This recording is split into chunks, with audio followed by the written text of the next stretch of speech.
আকাশচুম্বী প্রত্যাশা পূরণ অন্তর্বর্তী সরকারের জন্য বড় চ্যালেঞ্জ বলছে আইসিজি। সংস্কার বাস্তবায়ন উদ্যোগ গতিশীল করার তাগিদ। ভয়াবহ ঘূর্ণিঝড় সিডরের 17 বছর আজ ৩,৫০০ প্রাণহানিতে স্মৃতি কাতর উপকূলবাসী, এখনো কাটেনি দুর্যোগের ক্ষত। গাজীপুরে কালভার্টের কাজ বন্ধ থাকায় বিপাকে ২০ গ্রামের মানুষ, অচল বিকল্প রাস্তায় ঘটছে দুর্ঘটনা, দ্রুত কাজ শুরুর আশ্বাস। এবং মৌসুম এলেও নাগালে আসেনি শীতকালীন সবজির দাম, মাছের বাজারও লাগামহীন, চাল তেল আলু পেঁয়াজের সাধারণ মানুষের নাভিশ্বাস।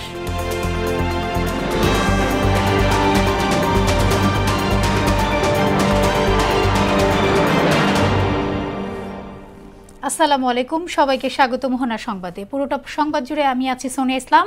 শুনছিলেন শিরোনাম, এবারে যাব বিস্তারিত। বাংলাদেশের অন্তর্বর্তী সরকারের রাজনৈতিক, অর্থনৈতিক, প্রশাসনিক, নির্বাচন ব্যবস্থা ও দুর্নীতি প্রতিরোধ সহ নানা ক্ষেত্রে নেওয়া সংস্কার উদ্যোগের পরিকল্পনা বাস্তবায়ন খুব সহজ নয় বলে উল্লেখ করেছেন ব্রাসেলস ভিত্তিক সংস্থা আন্তর্জাতিক ক্রাইসিস গ্রুপ আইসিজি। গতরাতে অন্তর্বর্তী সরকারের ১০০ দিন পূর্তিতে আ নিউ এরা in Bangladesh, the first 100 days of reform শীর্ষক প্রতিবেদন প্রকাশ করে আইসিজি। এতে বলা হয়, জনগণের আকাশচুম্বী প্রত্যাশা পূরণ করা অন্তর্বর্তী সরকারের জন্য এক বিরাট বড় চ্যালেঞ্জ। বিস্তারিত কাজী শাহরিনের রিপোর্টে। ছাত্র জনতার অভ্যুত্থানের মুখে গত ৫ অগস্ট শেখ হাসিনা সরকারের পতন হয়। এরপর ৮ অগস্ট নোবেল বিজয়ী অর্থনীতিবিদ অধ্যাপক ডক্টর মোহাম্মদ ইউনূসের নেতৃত্বে অন্তর্বর্তীকালীন সরকার দায়িত্ব নেয়। দায়িত্ব নেয়ার ১০০তম দিবসে অন্তর্বর্তী সরকারের সংস্কার পরিকল্পনা নিয়ে এই রিপোর্টটি প্রকাশ করে আইসিজি। প্রতিবেদনে বলা হয়, সংস্কার কর্মসূচির দিকে নজর দিতে চাইলে ডক্টর ইউনূসকে রাজনৈতিক ঐক্যমত বজায় রাখতে হবে। আওয়ামী লীগ বড় পরিসরে মাঠে না থাকায় বিএনপি এখন সবচেয়ে বড় হুমকি। তবে তারা সংস্কারের জন্য সরকারকে যৌক্তিক মাত্রায় সময় দেবে। শেখ হাসিনা বিরোধী আন্দোলনে জামায়াতে ইসলামী ও হেফাজতের গুরুত্বপূর্ণ ভূমিকা থাকায় এখন তাদের প্রভাবও বেড়েছে। এই অবস্থায় তাদের সঙ্গে আলোচনা করাটাও জরুরি বলে প্রতিবেদনে মত দেয়া হয়েছে। আইসিজি বলছে, অন্তর্বর্তী সরকারের জনগণের প্রত্যাশা ধরে রাখা সবচেয়ে বড় চ্যালেঞ্জ। জনসমর্থন ধরে রাখতে না পারলে অন্তর্বর্তী সরকারের কাছে হয়তো দ্রুত নির্বাচন দেওয়ার দাবি উঠতে পারে। এতে দেশটির ভবিষ্যৎ স্থিতিশীলতা ঝুঁকির মুখে পড়তে পারে বলেও প্রতিবেদনে আশঙ্কা প্রকাশ করা হয়। আন্তর্জাতিক সমর্থনকে সংহত করে ন্যায় বিচার নিশ্চিত করাও অন্তর্বর্তীকালীন সরকারের একটি চ্যালেঞ্জ হিসেবে দেখছে সংস্থাটি। মানবাধিকার লঙ্ঘনের ঘটনায় জড়িতদের বিচারের বিষয়টি অন্তর্বর্তী সরকারের সতর্কতার সঙ্গে বিবেচনা করতে হবে। অন্তর্বর্তীকালীন সরকারের জন্য একটি সুষ্ঠু ও গ্রহণযোগ্য নির্বাচন করা সবচেয়ে বড় চ্যালেঞ্জ হিসেবে দেখছে আইসিজি। প্রধান উপদেষ্টা ডক্টর মোহাম্মদ ইউনূস সবচেয়ে বেশি গুরুত্ব দিচ্ছেন এই বিষয়টিকে। কাজী শাহরিন, মোহনা সংবাদ। প্রাকৃতিক দুর্যোগের ভয়াল স্মৃতি বিজড়িত ১৫ই নভেম্বর ২০০৭ সালে স্মরণকালের ভয়ঙ্কর ঘূর্ণিঝড় সিডর তাণ্ডবে মৃত্যু উপত্যকায় পরিণত হয় দক্ষিণাঞ্চলের ৩০ জেলার ২ শতাধিক উপজেলা। বিধ্বস্ত হয় ৬ লাখ বসতবাড়ি, ফসলের ক্ষেত। সেই ঝড়ে বিশেষ করে বাগেরহাট, বরগুনা, পটুয়াখালী, ঝালকাঠি জেলার ৩৫০০-এরও বেশি মানুষ নিহত হন। ব্যাপক ক্ষয়ক্ষতি হয় বনভূমি আর গবাদি পশুর। সেই দিনে সেই দুঃসহ স্মৃতি আজও উপকূলবাসীকে মনে করিয়ে দেয়। প্রতিনিধিদের তথ্যে ডেস্ক রিপোর্ট। উপকূলীয়দের স্মৃতিচারণে উঠে এসেছে সিডরের ধ্বংসলীলার সেই চিত্র। ২০০৭ সালের ১৫ই নভেম্বর রাতভর চলে তাণ্ডব এবং জলোচ্ছ্বাসে উপকূলের কয়েক হাজার মানুষ মৃত্যুর কোলে ঢলে পড়ে। পুরো এলাকা হয়ে যায় লণ্ডভণ্ড। ভোরের আলো ফুটতেই চারিদিকে দেখা যায় শুধুই ধ্বংসলীলা। বারবার ঘূর্ণিঝড়ের কবল থেকে দেশের উপকূলকে রক্ষা করে সুন্দরবন, টেংরাগিরি, শুভসন্ধ্যা ও হরিণঘাটা সংরক্ষিত বনাঞ্চল। প্রতিটি ঘূর্ণিঝড়ে উপকূলের মানুষকে আগলে রাখতে ত্রাণকর্তা হিসেবে ভূমিকা রাখে এসব বনাঞ্চল। তবে প্রাকৃতিক দুর্যোগ ও বৃক্ষ নিধনের কারণে দিন দিন কমে আসছে এসব বনের আয়তন। এতে ঝুঁকি বাড়ছে উপকূলের বাসিন্দাদের। স্থানীয়রা বলছেন, বন রক্ষায় দ্রুত কার্যকরী পদক্ষেপের পাশাপাশি জলোচ্ছ্বাস থেকে বাঁচতে স্থায়ী বাঁধ নির্মাণ না করলে ঝড় জলোচ্ছ্বাসে বাড়বে প্রাণহানি। যদি এই বন ভেঙে যায় তাহলে আর আমাগো বাঁচার কোনো কায়দা নাই। মানববন্ধন যত আছে আমরা করি, কিন্তু করার মাথায় মুড়ো মাথায় এই বেরি বেতার হয় না। শীতের সময় তো এই ভাঙ্গ ছুটছে আমাকে পদ্মার ওই স্কুলটা ওই স্কুল মাঠে আমার গলমাল করে দিয়েছে। মানুষ এখানে মানুষ ভাসছে ওই আমাকে ধান খাতে, মানুষ বহুত মানুষ পাওয়া গেছে ধান খাতে। সরকার একটু উদ্যোগ নিত, কিছু জিও ব্যাগ ফেলাই দিত। এই জিও ব্যাগ ফেলাই দিলে বনটা রক্ষা হইলে আমরাও একটু রক্ষা পাইতাম। কিন্তু আমি জানি এইখানে একটা টিকসই মজবুত একটা বেড়িবাঁধ হয়। উপকূল এবং উপকূলীয়বাসীদের রক্ষায় পর্যায়ক্রমে স্থায়ীভাবে বাঁধ নির্মাণের নানামুখী উদ্যোগের কথা জানালেন পানি উন্নয়ন বোর্ড। বন রক্ষার্থে একটা প্রস্তাবনা ইতিমধ্যে প্রেরণ করেছি। প্রস্তাবনা অনুমোদিত হলে কাজ বাস্তবায়ন করতে পারবো। আস্তে আস্তে বিভিন্ন প্রকল্পের মাধ্যমে আমাদের স্থায়ী বাঁধ যেটাকে সিসি ব্লক দিয়ে করা থাকে সেটা বাস্তবায়ন করব। সিডরে পিরোজপুরে ৩৫৪ কিলোমিটার বেড়িবাঁধের অর্ধেকের বেশি ক্ষতিগ্রস্ত হয়েছিল। এত বছর পেরিয়ে গেলেও টেকসই বেড়িবাঁধ নির্মিত না হয় বাঁধ ভেঙে প্রায় জলোচ্ছ্বাস ও জোয়ারের পানিতে তলিয়ে ক্ষতির মুখে পড়ছে পিরোজপুরের কয়েক লাখ মানুষ। উপকূলীয়দের রক্ষায় স্থায়ী বাঁধ নির্মাণের পাশাপাশি সবুজ শিল্প বিপ্লব তথা বনায়ন এবং যথেচ্ছক বৃক্ষ নিধন রোধী হতে পারে ঘূর্ণিঝড় মোকাবেলায় উপকূলীয়বাসীদের কর্তা, এমন অভিমত সবার। আফরিন পপি, মোহনা সংবাদ। গাজীপুরের কালিয়াকৈরে নির্মাণাধীন কালভার্টের কাজ বন্ধ থাকায় বিপাকে পড়েছে ২০ গ্রামের হাজারো মানুষ। চলাচল অনুপযোগী বিকল্প রাস্তা ব্যবহার করায় প্রতিনিয়ত ঘটছে দুর্ঘটনা। দ্রুতই কাজ শুরু করার কথা জানিয়েছে উপজেলা প্রকৌশলী অফিসার আলহাজ হোসেনের প্রতিবেদন, জানাচ্ছেন বুশরাত জাহান।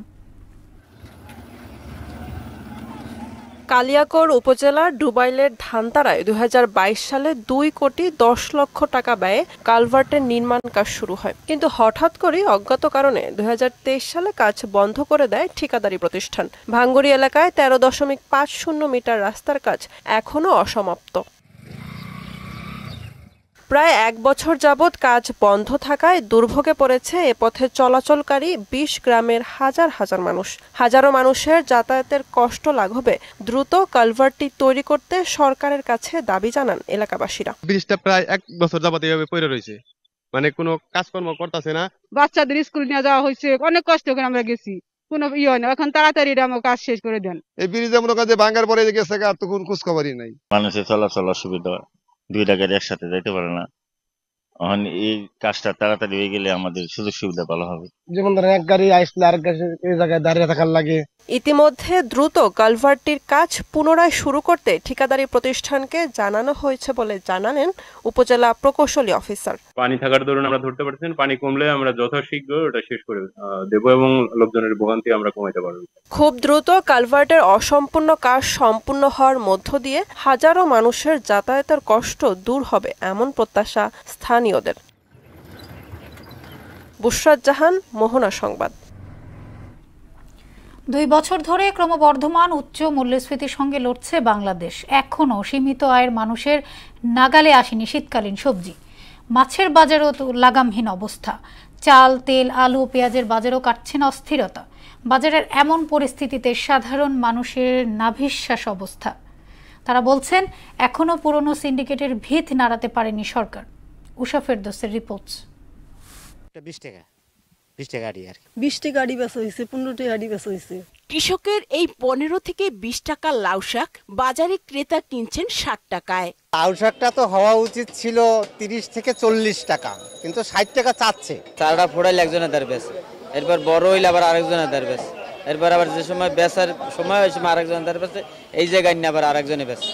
বাজারে থরে থরে সাজানো সব সবজিরই একই অবস্থা। পটল ঢেঁড়স 60 থেকে 80, বেগুন 60 থেকে 120, লাউ 60 থেকে 100, শিম 100 থেকে 120 টাকা। ফুলকপি, বাঁধাকপি প্রতিটি বিক্রি হচ্ছে 40 থেকে 70 টাকায়। সবজির দাম এখনো কমে না, 120 টাকা কেজি সিম। জলপাই কৃষক বিক্রি করতেছে 15 টাকা কেজি, জলপাই এখানে 60 টাকা কেজি। ফুলকপি, পাতাকপি তো এইগুলো তো বাদই দিলাম। আলু আমদানিতে শুল্ক কমানো কিংবা পেঁয়াজ আমদানিতে করহার প্রত্যাহারের কোনো প্রভাব নেই বাজারে। আলু বিক্রি হচ্ছে 70 টাকা কেজি দরে, আর পেঁয়াজ 140 টাকায়। আলু 65 টাকা ছিল, আজকে শুনতেছি 70 টাকা। তা হাফ কেজির বেশি আর কি নিতে পারবো। পেঁয়াজ আমাদের দেশেরটা 140, যেটা ইম্পোর্ট হয়েছে 110, 115। মাঝারি চালের কেজি 59 থেকে 65 এবং মোটা চালের কেজি 52 থেকে 55 টাকা। গত 3 মাসে এই দুই জাতের চালের কেজিতে বেড়েছে 4 থেকে 9 টাকা। মিনিকেটা ছিল আপনার 74 টাকা, আর নাজিরা ছিল 78 টাকা ভালোটা যেটা, আর বাসমতি আছে 95 টাকা। আমন চাল ওরা এক পর্যন্ত চালের দাম কমবে না। মাছের বাজারে এখনো যোগ বিয়োগ মেলাতে পারে না ক্রেতা। রোজগার স্থির থাকলেও বাজার অস্থির। এ অবস্থায় কেবল দীর্ঘশ্বাসেই ক্রেতার আর্তনাদের প্রকাশ। আমাদের লাগানোর বাইরে ট্যাংরা মাছ কিনলাম 900 টাকা কেজি। ব্যবসায়ীদের উপরে যারা বিক্রেতা তাদের উপরে বেশি নির্ভর করে, আর সাপ্লাইয়ের উপর। শুধু চাষের বাজার না, সবকিছুর দাম বেশি। গত সপ্তাহের তুলনায় কিছুটা বেড়েছে ব্রয়লার মুরগির দামও। প্রতি কেজি বিক্রি হচ্ছে 185 টাকায়। ব্রয়লারটা 185 টাকা না, কমলো কম না, বাড়তি তো। বিবিএস এর সবশেষ তথ্য অনুযায়ী অক্টোবরে মূল্যস্ফীতি বেড়ে 10.87% হয়েছে, যা গত 3 মাসের মধ্যে সর্বোচ্চ। উষা ফেরদৌস, মোহনা সংবাদ, ঢাকা। এবার চট্টগ্রামের বাজার পরিস্থিতি জানাতে আমাদের সঙ্গে যুক্ত হচ্ছেন আমাদেরই সহকর্মী রিয়াজ উদ্দিন। রিয়াজ, আমরা তো জানি বেশ কিছুদিন যাবত বাজারে আসলে অস্থিরতা বিরাজ করছে। আপনি তো ছুটির দিন আজকে চট্টগ্রাম বাজারে আছেন, আসলে সেখানকার পরিস্থিতিটা কি আমাদের একটু জানাবেন?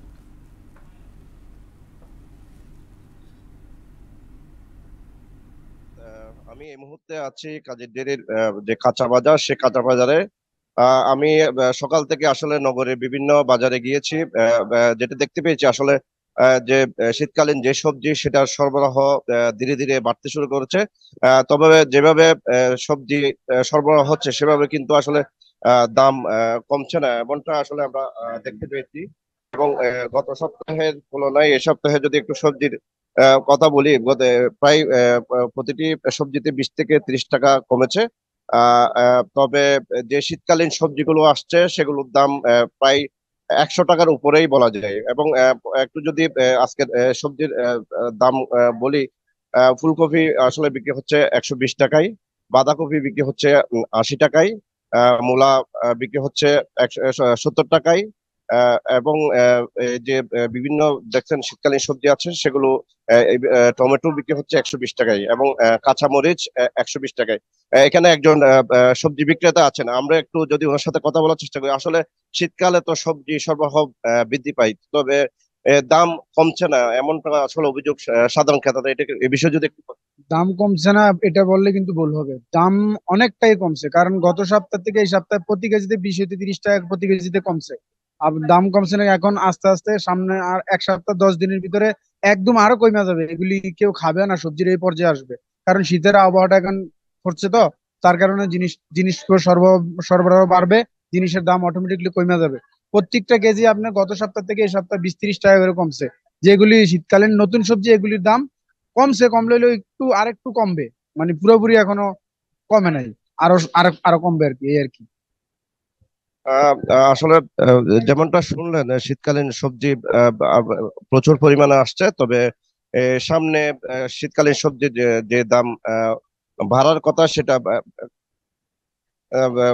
সেটা খুব একটা বাড়বে না, এমনটা আসলে আশা করা যাচ্ছে। এবং পাশাপাশি যে বাজার সিন্ডিকেট রয়েছে এবং যে শীতের যে কয়েকটা মাস আছে, পাশাপাশি সরকারের যে জোরালো ভূমিকা বাজার নিয়ে এবং সিন্ডিকেট নিয়ন্ত্রণে, আসলে সেটার উপরে ডিপেন্ড করছে সবজির বাজারের দাম কতটা নিয়ন্ত্রণে রাখা চাই।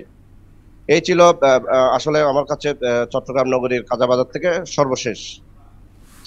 রিয়াজ, আপনাকে ধন্যবাদ। ঘন কুয়াশায় নীলফামারী সৈয়দপুর বিমানবন্দরে উড়োজাহাজ ওঠানামায় বিঘ্ন ঘটেছে। এতে বেসরকারি বিমান সংস্থার 2টি ফ্লাইটে ঢাকাগামী শতাধিক যাত্রী আটকা পড়েন। তবে ফ্লাইট বাতিলের কোনো সম্ভাবনা নেই বলে জানিয়েছেন বিমানবন্দর কর্তৃপক্ষ। কুয়াশার কারণে সকাল 10টা পর্যন্ত বিমানবন্দরের রানওয়েতে কোনো বিমান অবতরণ করতে পারেনি বলে জানিয়েছেন কর্তৃপক্ষ। বস্তায় আদা চাষ করে সাড়া ফেলেছেন ফরিদপুরের 3 উদ্যোক্তা। দেশের মশলার ঘাটতি পূরণের লক্ষ্যে 10,000 বস্তায় আদা চাষ করছেন তারা। এতে করে অর্থনৈতিকভাবে স্বাবলম্বী হওয়ার পাশাপাশি নিজেদের কর্মসংস্থানের ব্যবস্থা করেছেন তারা। বস্তায় আদা চাষে তাদের পরামর্শ দিয়ে সব রকম সহায়তা করছে কৃষি বিভাগ। প্রসেনজিৎ বিশ্বাসের প্রতিবেদনে জানাচ্ছেন শারমিন স্বর্ণা। চলতি বছরের এপ্রিলে প্রায় 6 একর জায়গায় 10,000 বস্তা আদার চাষ করেছেন ফরিদপুরের আলফাডাঙ্গা টিটা গ্রামের জাহাঙ্গীর মিয়া, পারভেজ সর্দার ও বাহারুল ইসলাম নামে 3 উদ্যোক্তা। কম খরচে প্রায় 4 গুণ লাভ হওয়ায় আদা চাষে ঝুঁকছেন অনেকেই। কৃষি বিভাগের সহযোগিতার মাধ্যমে তারা এর চাষ শুরু করেন। এতে নিজেদের কর্মসংস্থানের পাশাপাশি অর্থনৈতিকভাবে স্বাবলম্বী হচ্ছেন তারা। কৃষি অফিসারদের সঙ্গে আমি পরামর্শ করি, তারপরে আমার সাহায্য করার জন্য রাকিব সাহেব এগিয়ে আসার পরে তার পরামর্শে আমরা 10,000 বস্তা আমরা 3 জন বন্ধু মিলে ফরিদপুরের বাহার, তারপরে পারভেজ সাহেব, আমি জাহাঙ্গীর মিয়া, আমরা মিলে আমরা এই পর্যন্ত করতে সক্ষম হয়েছি। নগরকান্দা থেকে আইছি আদা চাষ দেখার জন্য। আমার চিন্তা ভাবনা আছে যে আমি এমন একটা আদা চাষ করবো, তাই এটা জানার জন্য আইছি। এদের সাথে পরামর্শ করে যেটা ভালো হয় সেটা আমি করবো। আগামীতে আমি ওই যে রাকিব আঙ্কেলের সঙ্গে পরামর্শ করে আমি চাষ করার সিদ্ধান্ত নিয়েছি। সরকারি অনুদান ও প্রশিক্ষণের ব্যবস্থা করতে পারলে ব্যাপক সফলতা আসবে, আমদানি নির্ভরতা কমবে বলেও জানালেন উপজেলা কৃষি কর্মকর্তা। আমাদের এই জমিটা সম্পর্কে আমার কাছে আসে যে ওরা কি চাষাবাদ করতে পারে, তো তখন ওনাদের আমি এই আইডিয়াটা দিই যে কৃষিতে মশলা জাতীয় ফসল যেমন আদার ব্যাপক ঘাটতি আছে আমাদের দেশে, সেখান থেকে ওনাদের আসলে এই পরামর্শটা আমি প্রদান করি যে যাতে ওনারাও লাভবান হয়, দেশের উৎপাদন বৃদ্ধি পায়। আমরা শুরু থেকেই তাদেরকে সার্বিকভাবে সহযোগিতা এবং পরামর্শ প্রদান করে যাচ্ছি। আমরা নিয়মিত সেখানে ফিল্ড ভিজিট করছি এবং আমাদের উপসহকারী কৃষি কর্মকর্তা যারা আছে তারাও সেখানে যাচ্ছে এবং আমরা বিশ্বাস করি যে সেই বস্তা আদা চাষের মাধ্যমে আলফাডাঙ্গাতে মশলা জাতীয় ফসলের উৎপাদন একটি নবজোয়ার শুরু হয়েছে। বস্তায় উৎপাদিত আদা চাষ সারা দেশে ছড়িয়ে পড়বে এবং দেশে আদার চাহিদা পূরণ হবে বলেও মনে করছে কৃষি বিভাগ। শারমিন শরৎনা, মোহনা সংবাদ। শেষ করব মোহনা সংবাদ, যাবার আগে শিরোনামগুলো জানিয়ে দিব আরো একবার।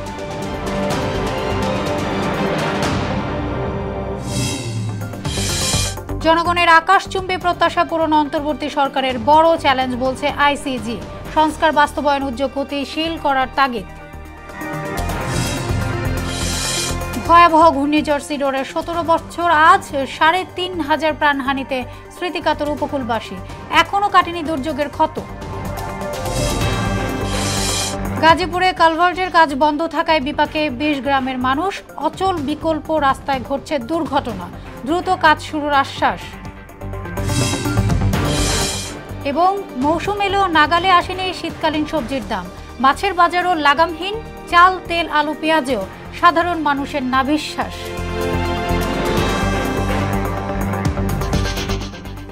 এই ছিল মোহনা সংবাদে। পরবর্তী সংবাদ বিকেল 5:30টায়। এর আগে সব সংবাদ এক নজর দেখবেন বেলা 3টায়। মোহনার সবশেষ খবর জানতে ভিজিট করুন www.mohana.tv। সংবাদ দেখতে পারেন ফেসবুক, ইউটিউবেও। এতক্ষণ সঙ্গে থাকার জন্য ধন্যবাদ সবাইকে।